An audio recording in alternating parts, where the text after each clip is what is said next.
Hey everybody, welcome back to Highly Unlikely with Josh and Jenaye. Unfortunately, I'm flying solo right now. This is Man Talk because Jenaye is on stage or in Unique Conference as we're recording this, as well as my guest's wife. She's going to be speaking as well. But I'm so excited today to introduce you to my friend Kevin Larson, who's spoken at our church before with his wife, Susie, and especially since that time have become people just really near and dear to our hearts. They didn't have to take time for me and Jenaye, but they consistently have chosen to, and we're really grateful. But I'll talk about that in a minute. But Kevin, say hi to everybody and tell them about your family, not just Susie, but the rest of your family. Yeah, well, thank you so much. And Josh, we feel the same way about you too. We get to travel all over the place, and it's an honor that we get to do that. There's certain people that we just connect with, and it feels like are just dear friends. You two are in that camp. We love you two. We love how you lead. We love your heart for ministry and your community, and you guys inspire us. So I'm just grateful. We're grateful to be here. Oh, thanks. So my wife Susie Larson is an author and speaker. We travel around together. Everything we do feels like we do together. To all different conferences, and Susie has a radio show daily, and so it makes a full life for us because these things that we do together. We also have 3 sons, 3 beautiful feisty daughter-in-laws, and 5 grandkids, which is just a super fun stage of life. So we love the family time that we get. We have busy kids, but whenever we get to spend some time with them, that's kind of a highlight for us. So we love this season of life. That's amazing. I know the side of you that I know is this setting, at conferences or in church when you and Susie spoke together, or Susie is teaching. But I know you have this whole other life that I've not even really gotten to see, but even just a few minutes ago caught you on the phone and Susie was telling me all that you have going on. So what is the other side of your life? Yeah, so my other job, so I've been doing this for a long, long time. So I'm a senior project manager for a large commercial construction company. We work all over the Midwest. So the kind of projects that I do are pretty high profile, high-end stadiums and hospitals. Lately, it feels like that's the thing lately that's been filling my time is hospitals are being built all over the place. So we build large hospitals, and so that means a lot of my whole life feels like it's budgets and schedules and those kind of things. So logistics of keeping the train on the tracks and moving those things along according to budgets and schedules it makes for a full life, and especially when we do these kind of things, we kind of break out. Do ministry things together. It feels like I'm always multitasking as I was 30 minutes ago, just managing things on one side, but I have good people that work for me, and they take care of things and fill in gaps as I'm traveling too. So, but I love my business. It's a fun, it's got its moments like everything else, but lots of opportunity in a kind of a somewhat of a rough industry, I guess is an understatement that construction's not necessarily, a highly Christian environment, I guess, to put it lightly. So I get to be a light in that world, and I love that. I love you can do this business with honor and integrity, and be a light in a place that needs it, honestly. And I have lots of opportunities to, just not only mentor but to lead lots of people that never set foot in a church, what I mean? So they might we might just have conversations, and they see what this looks like to have a Christian guy walking along with them, to show what this might look like in this world. So, and I want to ask you more about that in a little bit, because I talk to a lot of guys who are in the field like you are and trying to figure out, how do I represent Jesus, or do I need to quit this environment because it's too rough, or how do I stay encouraged, in the middle of that? But you're a man's man that spends a lot of time at women's conferences, right? That is true. I've been to more women's conferences than most women, that's for sure. So that's the truth. It's a funny thing because honestly, the guys that work for me, they know, what I do, what we do. So it's a funny conversation almost every weekend that we're away. It's like, hey boss, we're going fishing or hunting this weekend. What are you doing? You know what I'm doing. I'm Yes. going to a women's conference. You know, so that's just what we do quite often. But it's a funny conversation that we have over and over and over. So Yeah. And I want to ask you about that too. There's something really, really cool and actually very strong about being comfortable in that, you know, and sitting in green rooms where people are hovering around your wife and her gifting, you know, which is so incredible.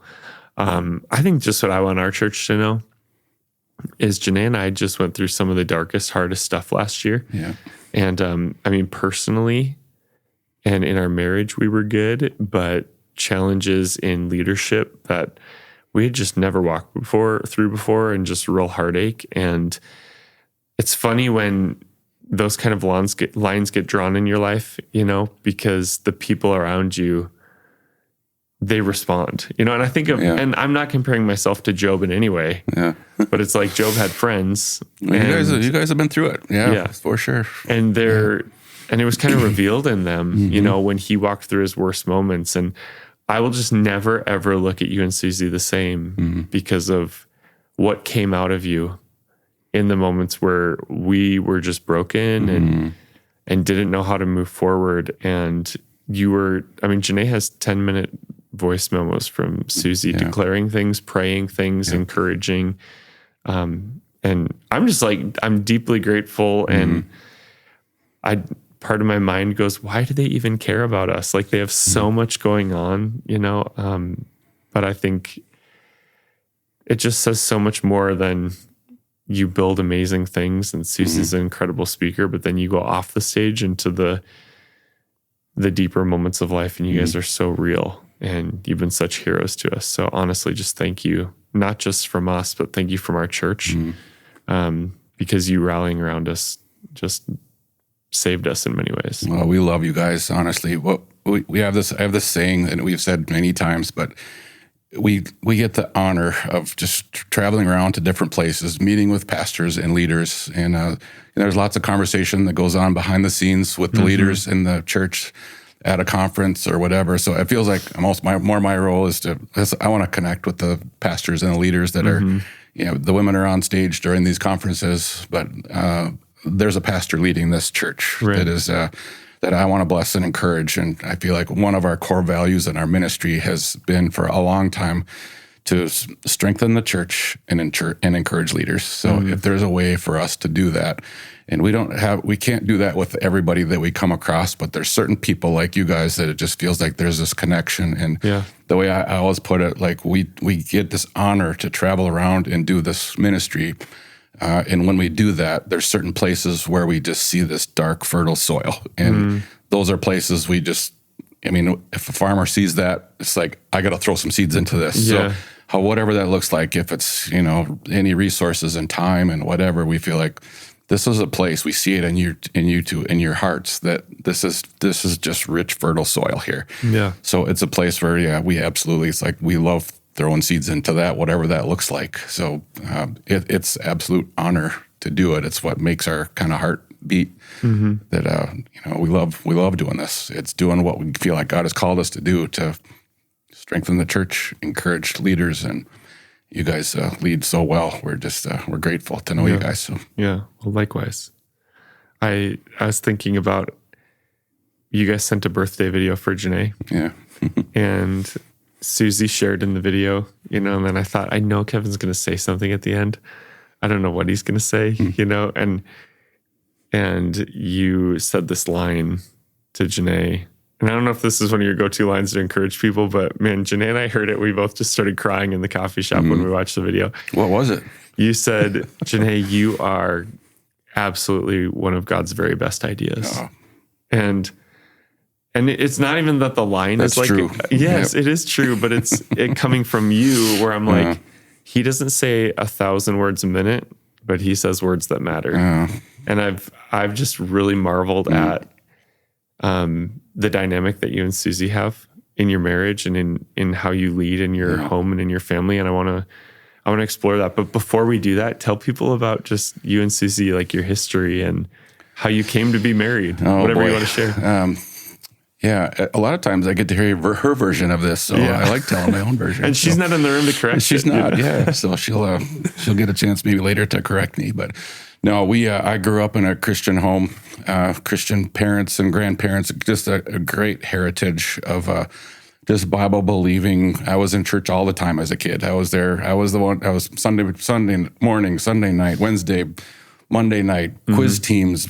All those different things. It's like I was always at church, and it was the place to be. Honestly, it was. That's where my friends were. It was a very foundational time for me. But what I kind of grew up in was a very just legalistic kind of a church. So. As a kid, I didn't really recognize that and see that, until you get a taste of something else, you don't really see that's just what it was, but that was the truth, honestly. Susie grew up much different kind of family. She was the first one to come to Christ in her family. And it was a little rough in the early years, just because of, her coming into a new place and a family.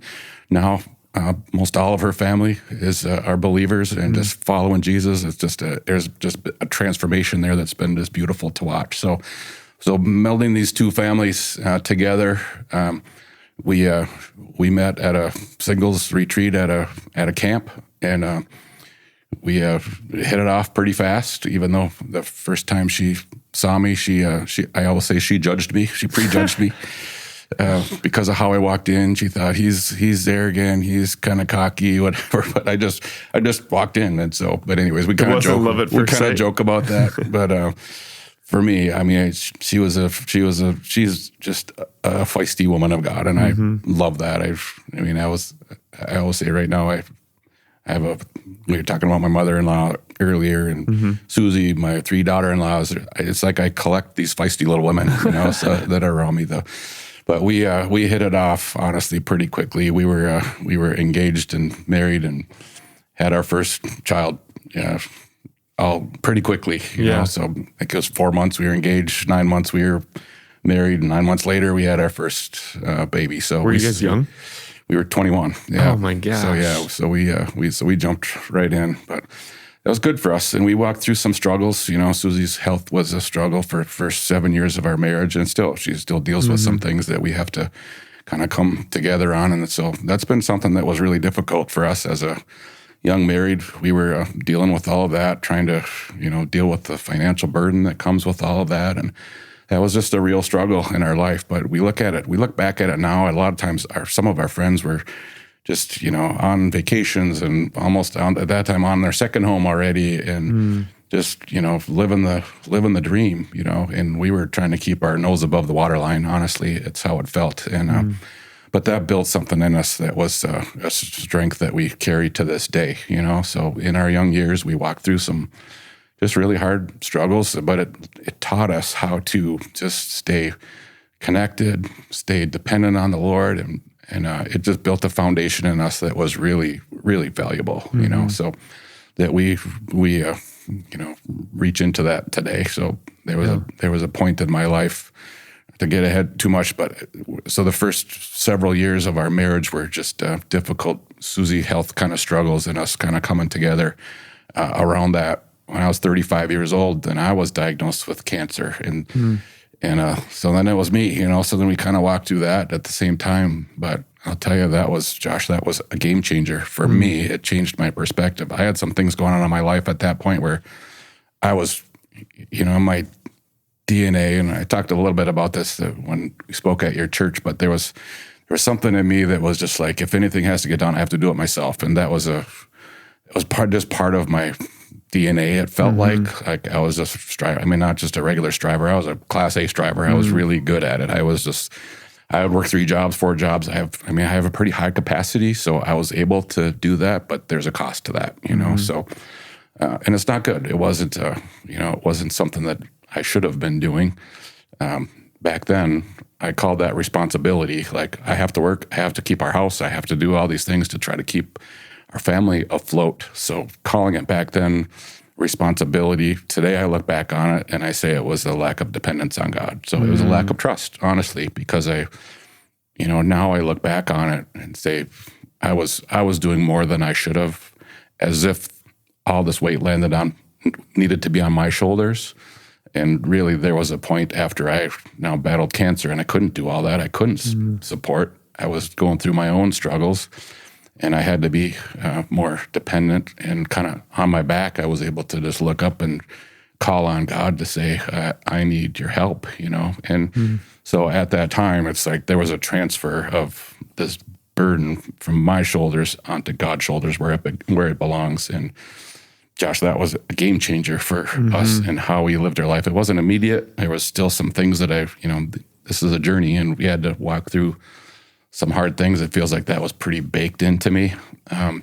But over time, now it feels like, strange way to say it, but my dependence on God feels like a superpower. Like that's where strength comes from, You're not carrying all this weight on your own, but you're letting God do what he can do. And it just is a open-handed, my trust is in you, Lord. And so it's just such a different posture and different way to live.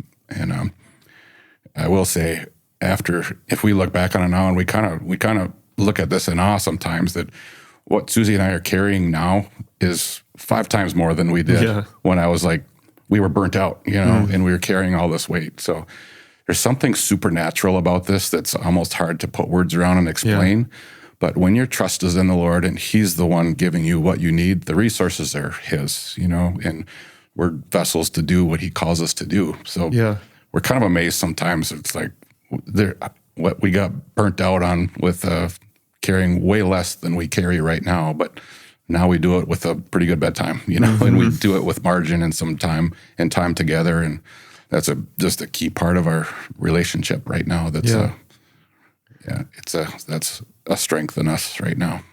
That's interesting. I think a lot of guys who are maybe listening would say, I want to lead my family. I want to pray with my wife. I want to disciple my kids, but maybe they don't know how, or they don't know, Yeah. And it's kind of like you can get the book and you can do the checklist and you can, but I think you're hitting on, it's really living a life that's dependent, and I mean, if you were to go back, not that we need to change the past, and even before everything you went through, and some of the guys who are living that out right now, and I just talk to guys all the time who are like, I want to take those steps, but for some reason I just don't do it. Yeah. Do you have any encouragement for them?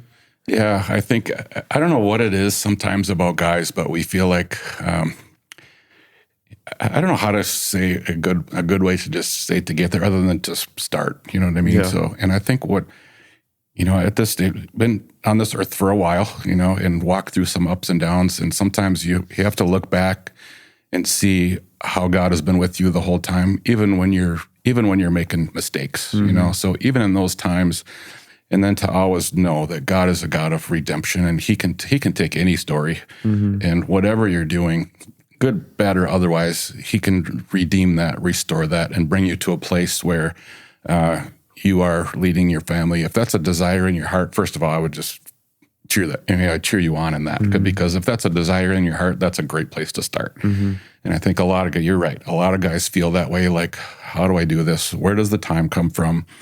And I think that's probably is more than anything a posture thing. Like, I think guys are somewhat wired that way we're wired with responsibility. We're wired to cover our families. And that's a God-given thing, which is beautiful.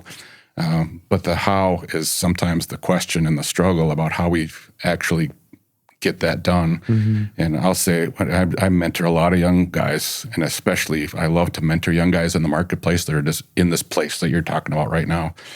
And there's certain things that I think that we can do that it's not a big leap to do it, but as I look back on it now, Susie, I've been doing this for decades now, is our time in the morning together for a long time, even in our burnout stage. We had a quiet time. I had my time with the Lord. Susie had hers. But I'll tell you what brought incredible, drastic change and strength is when we came together to do that. So we just changed. It was a kind of a small tweak, really, but we would, our routine in the morning is the same every day. We get up, I spend my time with God, reading, listening to worship music, whatever it is. And then Susie's doing the same. But what we added that was a huge strength for us is to come together at some point. It was great for our marriage. It was great for us together. But it's where I think when God puts two people together, you increase in your ability to serve Him. We're now made one. So if we keep that separated, we're not doing fully what God wants us to do. So we started coming together and just saying, it's another little bit of time to say, what's God showing you this morning? And so often it would be the same thing. We would come together and say, wow. And then we pray together before we head off into our busy day. And then we do the same at night. We would just pray before bed. So I tell young men all the time, just start with that simple step. Pray with your spouse, pray, spend time in the morning. Just, it's easy to get up and just hit the ground running. Yeah. But that's a place too where, maybe you might need a little bit of a redirection like I do every day. I get up, but if you spend that time and say, God, what is it that you have for me today? Not instantly, here's my task list. I have 50 things to accomplish today. And plates are spinning all the time. And which is reality, that's real world. And my life is no different. I have that. But if I go into it with God, show me what you want for me today. And I don't want to get ahead. I don't want to get behind. I want to stay right in step with you for whatever you have today. And my day might look a bit different than what my task list says or what my plan is, And I think that's true for all of us. But, that's just a practical thing that I think probably everybody can do. Does it take a little time? Yes, it does, But I add that to my morning if I have to be up and out early, which I do. I mean, granted, I'm up pretty early sometimes to be able to do that, but you get to this point where it's like, I can't not do this. It's so worth it, so valuable to us. Keeps us connected in marriage and ministry and work and everything that we do. So that would be the probably number one advice that I would say.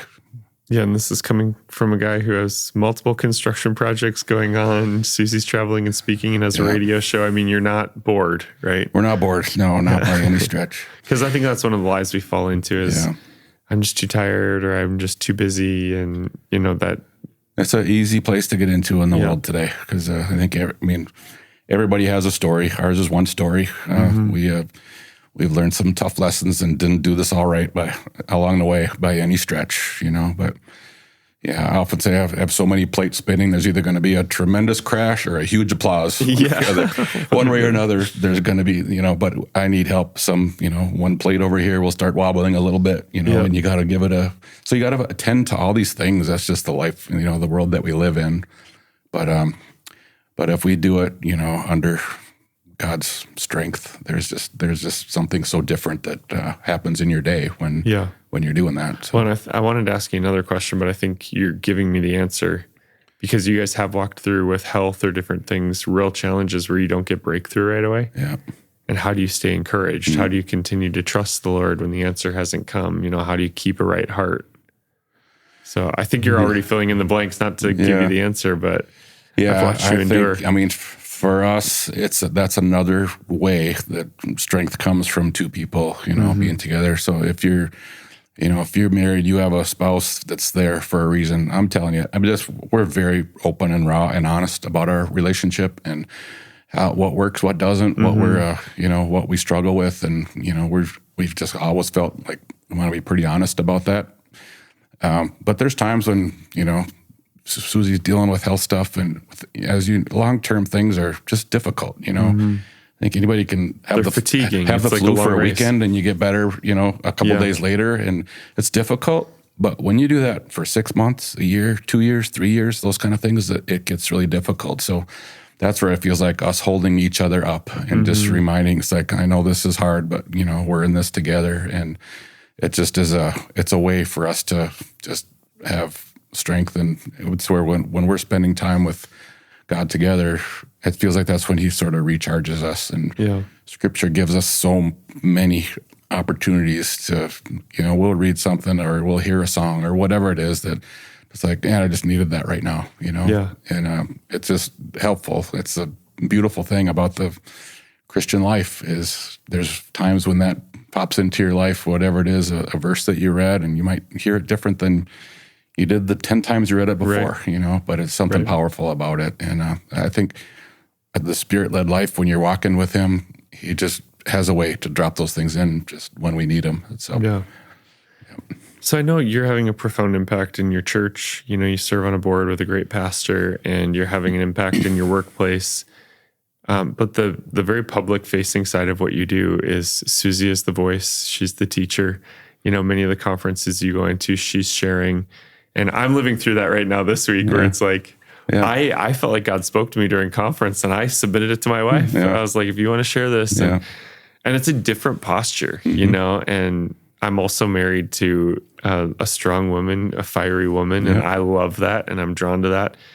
But how did you get comfortable? Because I think for some guys, if you're even a little bit insecure, that can feel like a little jarring, or I don't like taking the second seat or allowing my wife's gift to be elevated. And so was that a wrestle for you? And how have you been so secure, watching when she's thrived in the way she has? So secure going to women's conferences. Yeah, that's a great question, Josh. And honestly, I've had that question come before, and I don't know how to explain it really other than Susie and I we're so together on this. There's parts of my life where I'm in front, she's supporting. There's parts of our life where she's in front, I'm supporting. And I think there is a celebrity culture that really pulls on that piece that you're talking about sometimes. And Susie and I both are very quick to, first of all, recognize that and say, and that is I don't want to say it's not real. It's a very real pull, what you're talking about. So, but both of us, I think, have served long enough. We've been doing this for a while. Both of us feel like what we want to see together is we want to see fruit. We want to see people's lives changed, So, and I often say, I'll get up a lot of times at a women's conference and I'll get up and just speak to the men after, that are represented by all the women there. And this feels like this is a connection point sometimes, but we want to see fruit in people's families. And I'll tell you what, I've been to a lot of men's conferences too. They're just different, So it's a different strategy. It's a different way to meet men. I'm with men all day in this in the world that I'm in, and I love serving in that way. There's something that happens at these women's conferences, and I often tell these women at the end of a conference, I'll say the ripple effect that can come from a woman that's gotten a hold of the heart of God goes into families and communities in a way it's really remarkable to watch, and we get to see the ripple effect of that. So the way we look at it is, first of all, whatever we're doing at the time, whether I'm leading a construction site with 150 guys on it, or Susie's on a platform talking to a group of women at a retreat, we all hold different tent poles at different times. You know what I mean? So, and then the other thing, just in order to keep in a humble place, whenever you're, I don't want to say more kind of a high capacity leader where you're looked to a lot of times. Susie and I often say to people, you are, especially as influence grows and platform grows and that kind of thing, you are going to have 1,000 times where you need to die to yourself. Yeah. And we would tell people that are coming up through that, take every single one of them. Every time you have an opportunity to humble yourself and be a servant leader, that's just a beautiful way to be. First of all, this isn't all about us. It's not about me, not about Susie. It's about everything we do is about Jesus. He's the one that we serve. That's all over Scripture. We just and we just know that's not it's not something that we aspire to. But there is a very real tension there that you're talking about, where it's like we want to see fruit. So yes, we want to see more. We want to see more influence. We want to see more, more fruit, more opportunity, all those kind of things. So wanting that at the same time as saying whatever the results are belong to God. You know what I mean? So whatever He does. So we hold different tent poles at different times. And there's lots of times. It's honestly, Josh, it's really good for me to be, I'm a high-level leader Monday through Friday. So on a weekend to come to a women's conference and pray with women behind the scenes or even work a book table or whatever that is, it's really good for my heart, and I know that and I see that and recognize that. So there's a way to just do that with honor, and I don't have to be on the platform to do that. You know what I mean? So I can say that the role here is, the job here is to have fruit, minister to people, serve the churches where that we come to, and if that's a behind the scenes or a corner tent pole that nobody sees, I want to hold that up as as good as I can. You know what I mean? So that's just the way we look at it. We're either one of us are chasing, fame or anything like that. Right. It's opposite, honestly. We both recognize that that's a danger, and we just don't want to go there. So we hold each other accountable that way to just say, this is everything that we do. First of all, we want to do it together as one, and whatever that looks like and the role that we have at that moment, that's just how we want to do it, and we want to do it with excellence. Yeah. So take me onto the construction site, or that role or the calls, and where you're out front leading, and people are looking to you, and obviously you trust in Jesus, you're living this life convictionally. How have you learned to embed your faith and have opportunities with people who don't know Christ in an appropriate way in that setting? I think there's a lot. I just talked to so many guys who are in the workforce again, and they're just discouraged because it's dark, and they're not sure what they can say or how much they can say, or if it's okay to not use words and just act Christ-like. And well, I don't swear like everybody else. Is that enough to show Jesus? And they're asking these questions. And are there any things that you've done or you've discovered where it gives you inroads with people to maybe share the gospel? Yeah, that's a great question too. And honestly, I guess I would start with this. Like I said, I mentor a lot of young guys and that are stepping into industries in the marketplace that are, it's not true. This isn't church world, what I mean? So, but you can still live a Christian life in that space, what I mean? So, but here's something that when I started I've mentored guys for a long, long time. And one thing that's really a common theme that almost it surprised me a little bit is how less than guys feel because they're in the marketplace. It's like, well, I'm not a pastor. So, I don't have that call in my life, and I'm less than because of that, or I'm not in ministry. I'm just a plumber, or I'm just a carpenter, or whatever that is, So, and I always challenge that. It's like, man, we need people in every industry, including, I would say, almost especially in our construction industry. It's just it's a rough industry. And yes, it's difficult to just maintain a Christian walk as a man in that world. But not having a foul mouth and telling bad jokes and those kind of things, it definitely does have an impact because people just see you differently. But I'll tell you this, there are people in that world, and I always want to have my door open to people like this, and I'll give you an example of that. But there are all these guys that are walking on these job sites that are expected to hold this standard of not excellence because of how the culture and how that pulls on them in that world.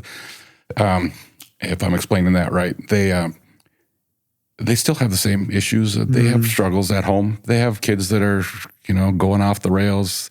Right. They have a marriage that's difficult and tough.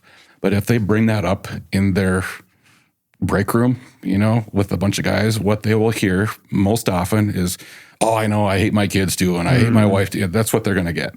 So to have any opportunity of someone that just understands that, it can be as simple as just, if something like that comes up, and I do this pretty often, if I know someone's walking through a difficult thing, and I don't hear about everything, but if I do, my hand's on their shoulder and say, hey, I get it. You're walking through a hard time, and I know what that's like. Just to hear something different than I don't like my wife either. That kind of conversation, which is common, and but to be able to hear that, and then eventually people start to understand that you're a safe person to talk to about this. It's not like construction workers don't have difficult circumstances at home. They have the same stuff that everybody does, Right. So, but have a place to talk about that.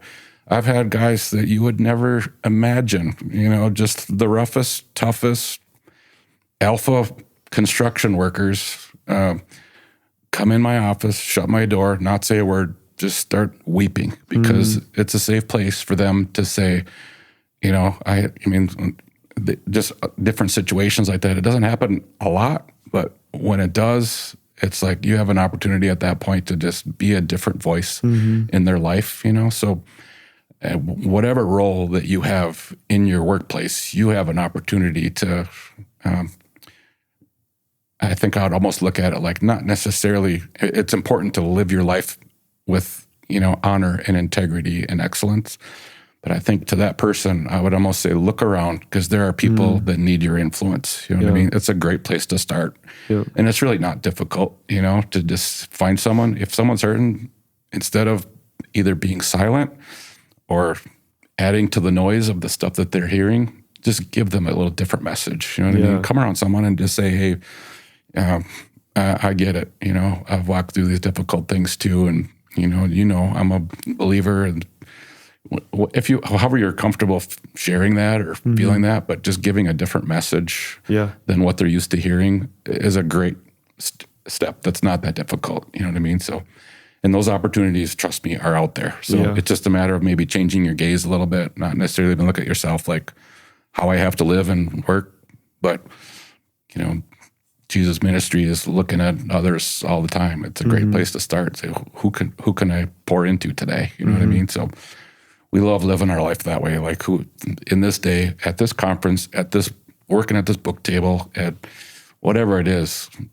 God show me who needs a word of encouragement today. Yeah. People did that for me when we walked through our difficult time. And it's the reason that I love to mentor young men is because older guys have done that to me.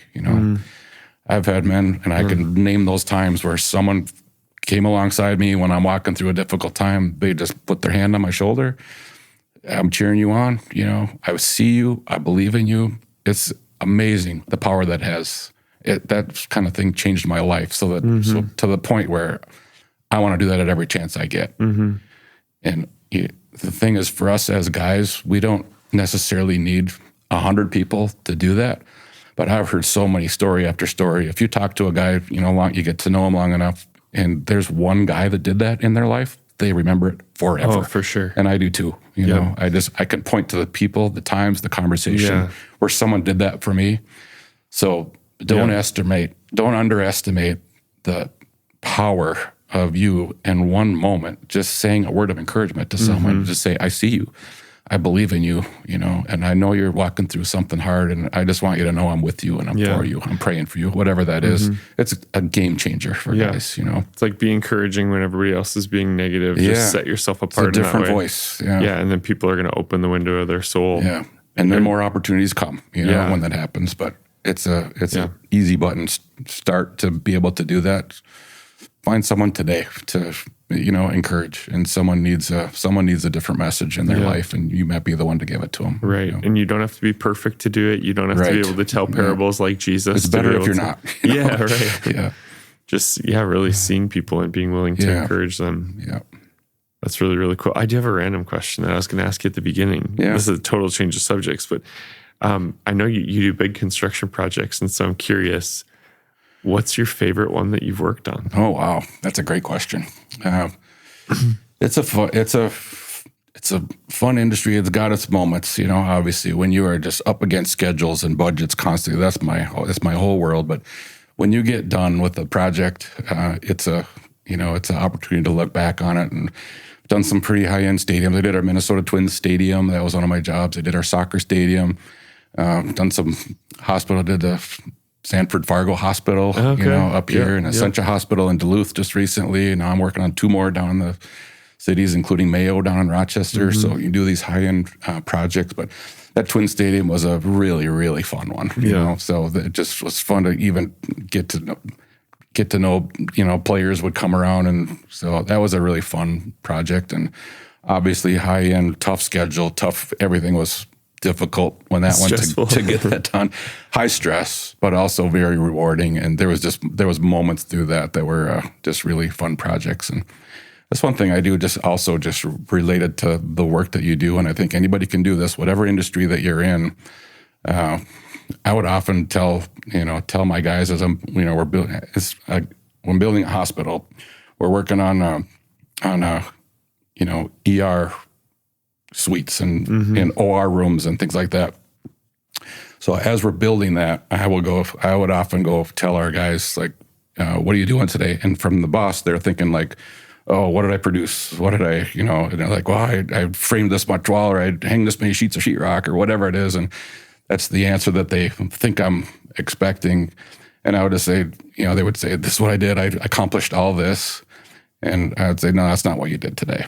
And they would say, what do you mean? It's like, no, you had a part of building a hospital that's going to save lives. Yeah. And if you have a family member that's ever been airlifted into a place like this, come down into this OR suite that you're building right now, it's going to save lives. And so to look at it that way, instead of what did I produce today? No, I'm being part of something. And I did it with the stadium too. Just like you're building something that people are going to bring their kids to, and they're going to build memories and those kind of things. So to look at your job that way, it's not really necessarily, I mean, for me, I have to watch the budgets and the schedules and all those things, but it's not the, highest and biggest thing that I look at. I think we're doing something that really is going to matter here in somebody's life. To that person that's being airlifted into a hospital that my guys are building, it's like, that's an amazing thing to think about. And it just changes even how you think about your job. So those are, even just those conversations are highlights as you go through and build things. And I think you can do that in any industry, just like, am I just building widgets here and doing the same thing day after day after day?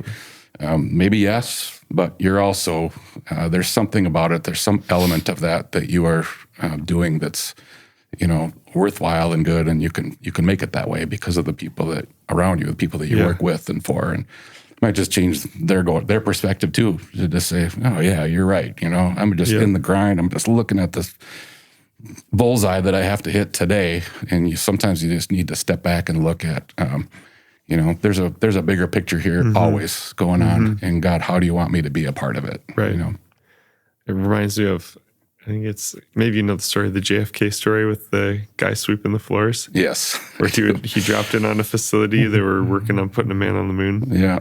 And he asked, I think it was the middle of the night or something. I can't remember all the details, but he said, what are you doing sweeping the floors in the middle of the night?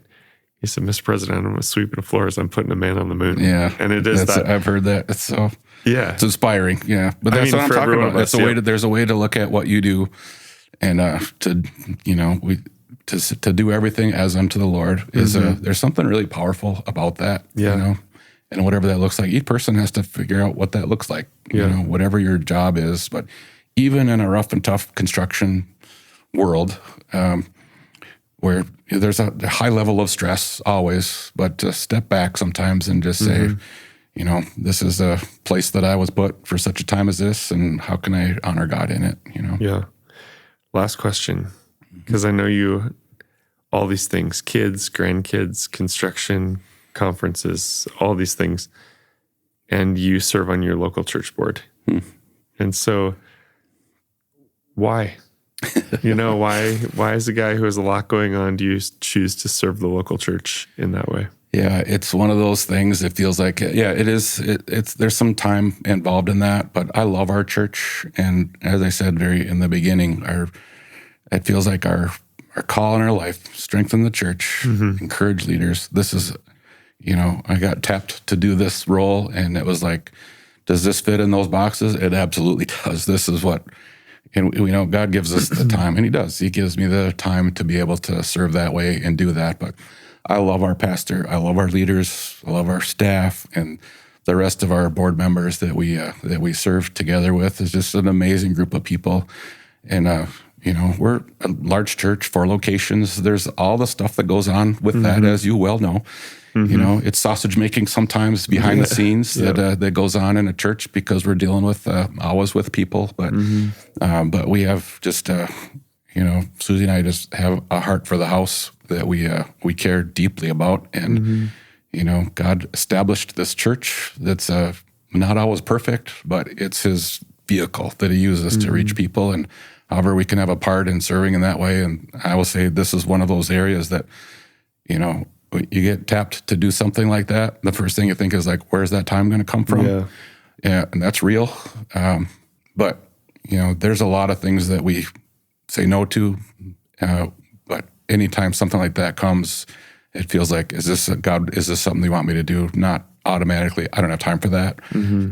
Because God provides the resources, including the time, somehow, some way. He just does it. Maybe something else has to get in line and take a number, and we have to say no to something else. Susie and I, we're good at saying no if it's something that, even if it's a good thing. Those things come all the time. It's like, oh man, this would be, how do you say no to this? It's so important and so good, but we trust God in us and just say, this is either, both of us very often together, we'll just say, I just feel like this is a no to whatever it is, if it's a conference or serving in some role or whatever it is, because we've learned along the way that if God's not in it, if he's not the one really directing us, it's one of those things that's all going to land on my shoulders. And I don't have the capacity to carry all that. So, but if it's something that God gives us to do, he carries it and he makes it work. So I've gotten in more trouble by doing things that I wanted to do without asking the Lord. It's so easy to do. So easy to do. Yeah. But then because there's so many good things. There's so many opportunities. But the fruit isn't the same. It's true. It's not the same. And the truth is, if we're not the ones that are supposed to do that, there's somebody else that is. And if we fill that role because we felt like guilty if we don't or whatever it is, there's somebody else that was supposed to that maybe isn't getting that opportunity. So we look at that all the time. Like there's even in conferences, there might be a conference host, whatever we have to say no to for whatever. We just feel like this isn't for us, but there's somebody else that is supposed to fill that role that we don't want to take their spot. You know what I mean? Right. So whatever that is, God he's a brilliant chess player. He puts the right people in the right place, and I don't want to fill a spot that's not ours. And Susie doesn't either. And so that's the only way that you do that, I feel like, is walking by the Spirit and really listening. And, there's sometimes it might be someone would say, that's an obvious yes, this fits you guys, that's who you are. But it's like, there's something in it. It's like, I don't feel like that's it. And, we've gotten better at that over time. We're not perfect at it by any stretch, but we've gotten better at listening to God saying, this is something that we feel like we're supposed to do or not supposed to do. And we both feel like, too, just for a married couple doing this, if it's not a capital yes for both of us, it's a no. So we've just kind of lived by that motto. Like, she might feel like this is something that we really should do, and I might have a little check. So either it's a wait or whatever, but we don't jump into things. We listen, and if we're not together on it, it feels like that's either a pause or a no at this point. You know what I mean? So that's felt like that's worked well for us, I think. So. Well, you guys walked in the room yesterday, and Jenaye and Susie both squealed in excitement, and you and I smiled really big on the inside because that's who we are. But we did the man sign hug. But we genuinely are so grateful. I just can't even. I don't have the words to say it. And we love you guys so deeply. And even our church, when every time we say that you guys are coming back, there's people around the room are applauding and so excited. So we're just so thankful for your obedience. We feel that about you guys too. We love this church. We love this community. We love you too, and how you lead. And this is one of those that just like Evangel called, Josh and Jenaye called. It's like, yes, that's a yes. Yeah. I love it's one of those, just because we feel so called to you guys. And I want you to know, as much as we travel around, you two are just stellar leaders. We love walking alongside you guys. Thank you. Well, we're better for having you in our lives. So awesome. Thank you. Yeah. Thanks for taking the time. Thanks for sharing. Yeah. Thank everybody for listening. This is highly unlikely with Josh and Jenaye. If you feel like there's a guy in your life that would benefit from this episode, share it with them. We're not trying to get big ratings or anything, but we do want to empower people in what God has created them to do. That's the verse that kept coming to mind, that you are God's handiwork, created in Christ Jesus to do good works. And even your answer about what you guys say yes to came back to what you believe that you were created for and what you and Susie have identified. And that's a lesson for me out of this. What were Jenaye and I created for? And then guarding that and doing the good works that he's called us to. You guys are doing it well. Thank you, sir.